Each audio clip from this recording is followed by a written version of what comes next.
Imagine, pendant quelques instants, un monde complètement corrompu. Un scénario où le mal n'est plus caché, mais pratiqué sans peur, sans honte et sans limite. Où le péché cesse d'être l'exception et devient la règle, façonnant les cultures, les décisions et les relations. C'est un environnement où la conscience n'accuse plus, où l'injustice devient normale aux yeux humains. C'est dans cet environnement sombre et spirituellement malade que la Bible nous présente l'une des histoires les plus marquantes et troublantes des Saintes Écritures. Un récit qui ne romantise pas le péché, n'adoucit pas les erreurs et ne cache pas les conséquences. L'histoire de l'eau est un miroir de la fragilité humaine lorsque les choix sont faits loin de la direction de Dieu. Aujourd'hui, nous allons plonger dans un récit réel, consigné dans la parole de Dieu, qui a traversé les millénaires pour parvenir jusqu'à nous. Une histoire qui implique des décisions impulsives, une influence spirituelle négative, un jugement divin et des conséquences profondes. Mais, avant tout, elle révèle aussi la patience et la miséricorde d'un Dieu qui insiste pour sauver. Prépare-toi, car cette histoire ne parle pas seulement du passé, elle dialogue directement avec les défis du présent. Et avant de continuer, je te demande quelque chose de simple, mais très important. Laisse ton like, abonne-toi à la chaîne et reste avec nous jusqu'à la fin de ce récit. Chaque détail qui sera raconté ici porte une leçon puissante pour la vie spirituelle. Tu pourrais être surpris de voir à quel point cette histoire se connecte à tes propres choix. L'histoire de l'eau commence dans le livre de la Genèse, le premier livre de la Bible. Il était le neveu d'Abraham, un homme mis à part par Dieu et connu comme le père de la foi. Dès le début, Lot a eu le rare privilège de marcher aux côtés de quelqu'un qui entendait clairement la voix de Dieu.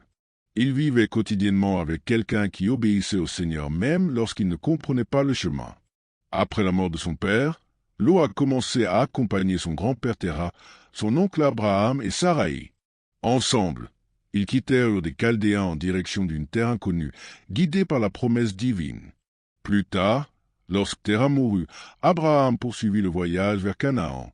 Et une fois de plus, Lot décida de suivre, bénéficiant de la foi et de l'obéissance de son oncle. Au début, tout semblait avancer parfaitement bien. Dieu fit prospérer les deux, et leur troupeau grandit de manière impressionnante. L'abondance était telle que la terre ne pouvait plus soutenir les deux ensemble. Ce qui semblait être une bénédiction commença à générer des tensions et des conflits constants. Alors commencèrent les disputes entre les bergers d'Abraham et les bergers de Lot. L'atmosphère devint lourde et la coexistence commença à être menacée. C'est à ce moment de crise que le caractère spirituel de chacun se révéla. Et la Bible nous montre clairement la différence entre celui qui marche par la foi et celui qui marche. Abraham, faisant preuve de maturité spirituelle, prend une décision surprenante.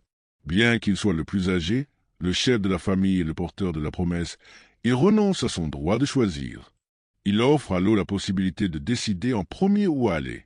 Cette attitude révèle quelqu'un qui fait pleinement confiance à Dieu pour soutenir l'avenir.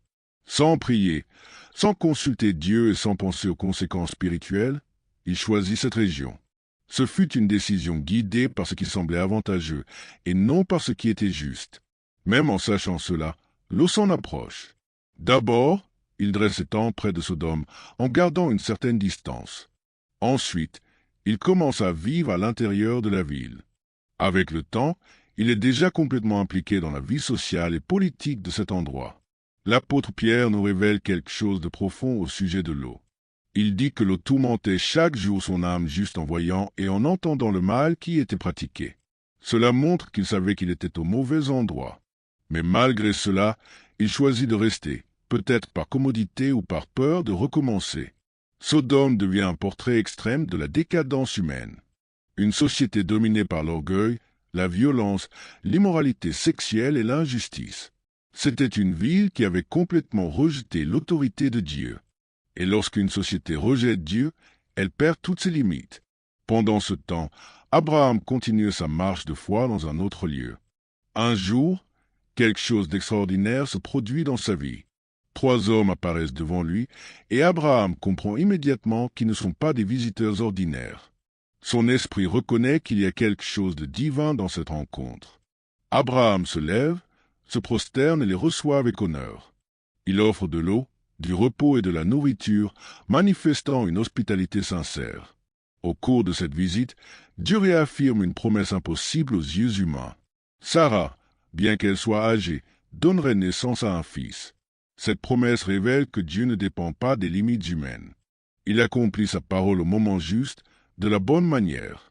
Mais peu après, le ton de la conversation change. Dieu révèle que le cri contre Sodome et Gomorrhe était monté jusqu'aux cieux. Abraham intercède alors. Il n'accuse pas, ne se réjouit pas du jugement, mais implore la miséricorde.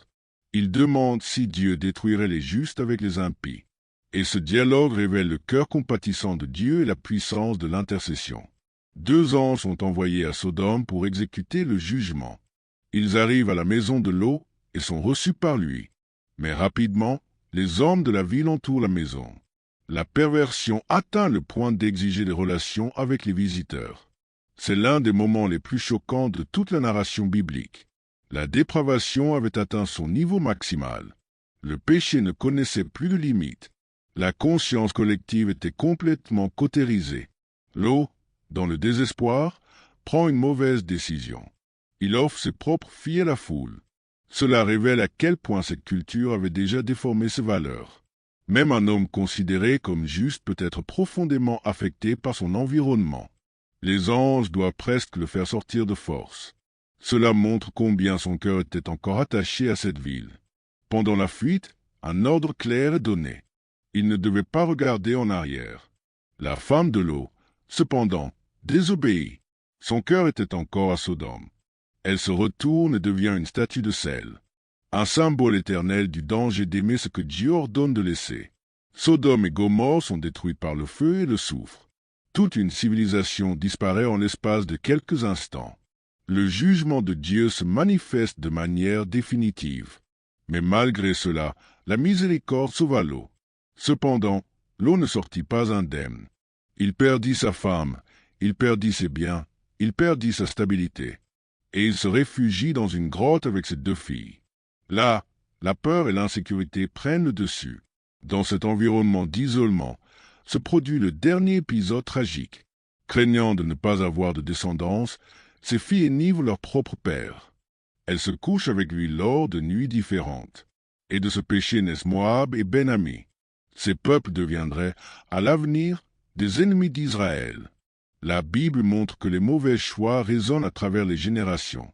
Le péché n'affecte jamais une seule personne. Il laisse toujours des marques profondes. Plus tard, l'apôtre Pierre appelle Lot juste. Cela révèle quelque chose de puissant sur la grâce de Dieu. Même au milieu des erreurs, Dieu voit le cœur. Mais l'histoire montre aussi que le salut n'annule pas les conséquences. Jésus mentionne Lot en parlant des derniers jours. Il lance un avertissement direct. Souvenez-vous de la femme de Lot. Il ne suffit pas de quitter le mauvais endroit. Il faut réellement laisser le péché derrière soi. Et son histoire devient un avertissement éternel.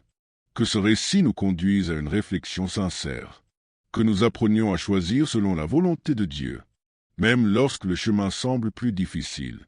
Car l'obéissance préserve toujours la vie. Si ce message t'a touché, laisse ton commentaire. Aime la vidéo, abonne-toi à la chaîne et partage-la.